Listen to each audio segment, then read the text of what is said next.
Hello, and welcome to Helicopter Training Videos. In this video we're going to talk about how hard it is to become a helicopter pilot. This is a short clip from episode 1 of the Helicopter Training podcast, How to Become a Helicopter Pilot, and you can find that full episode in the description or on our YouTube channel's podcast tab.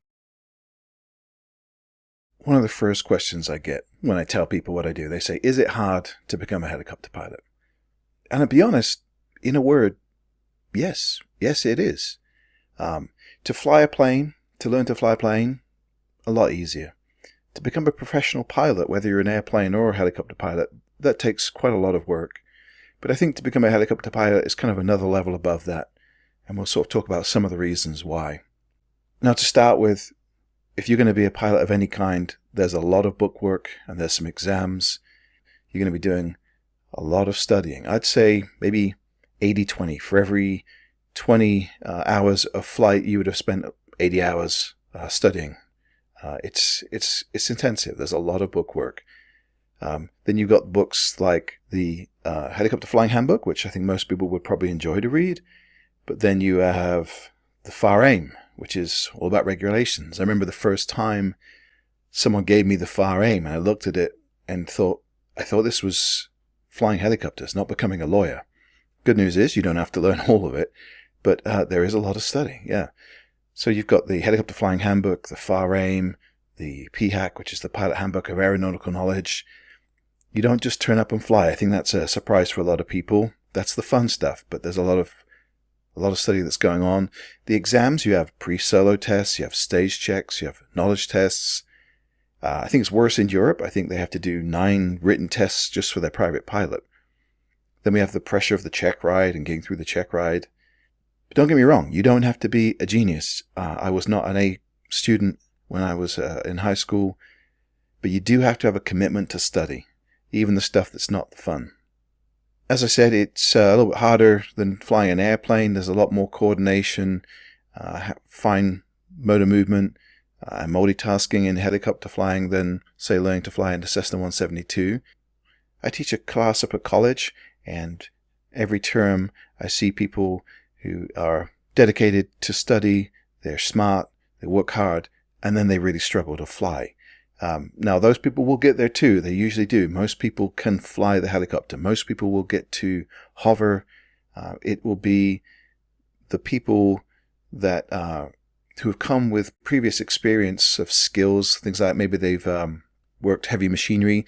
Those kind of people tend to do very well at learning to fly, and hopefully they'll back that up with the studying.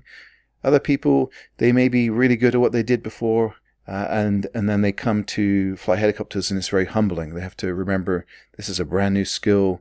It takes a little bit, and it can be frustrating.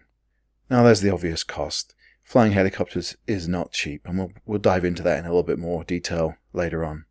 Like I said, you've got to be committed to study. You've got to dedicate yourself to doing this. You can't really dabble in learning to fly helicopters. You really need to commit for success. Now, that doesn't mean that you have to commit 2 years of your life with no breaks. There's plenty of people who do a rating, they get a private pilot, and then they go and work for a bit, build up their money. That can work too. But when you're studying, when you're working towards it, it's got to be your thing.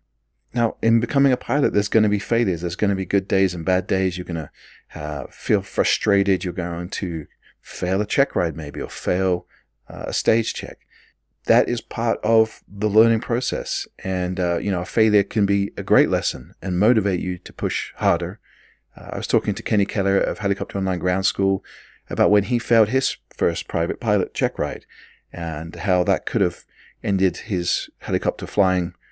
And instead, it ended up kind of pushing him to obviously do very well.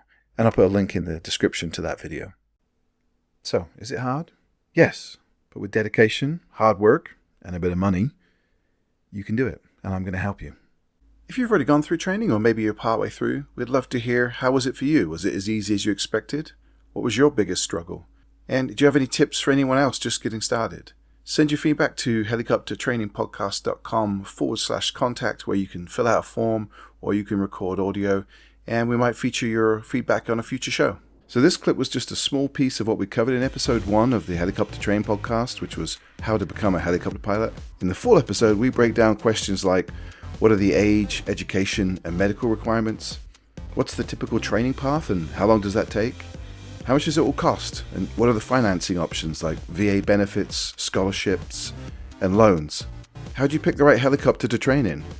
And how you can get started with free home study resources plus a bunch of other stuff. So you can find the full episode right here on this YouTube channel under the podcast tab, or you can listen on Spotify, Apple Podcasts, or whatever your favorite podcast player is. Just search for Helicopter Training Podcast. And don't forget, you can start learning right now on the Helicopter Training Videos YouTube channel with video playlists covering things like ground school subjects, flight maneuvers, as well as following along with a student on every training flight from day one all the way through to check ride. If you haven't already, please click subscribe to get all the latest videos and help support this channel. And then finally, for more information, including articles and quizzes and resources, and how to support this volunteer project, check out our website, helicoptertrainingvideos.com. Thanks for watching, fly safe.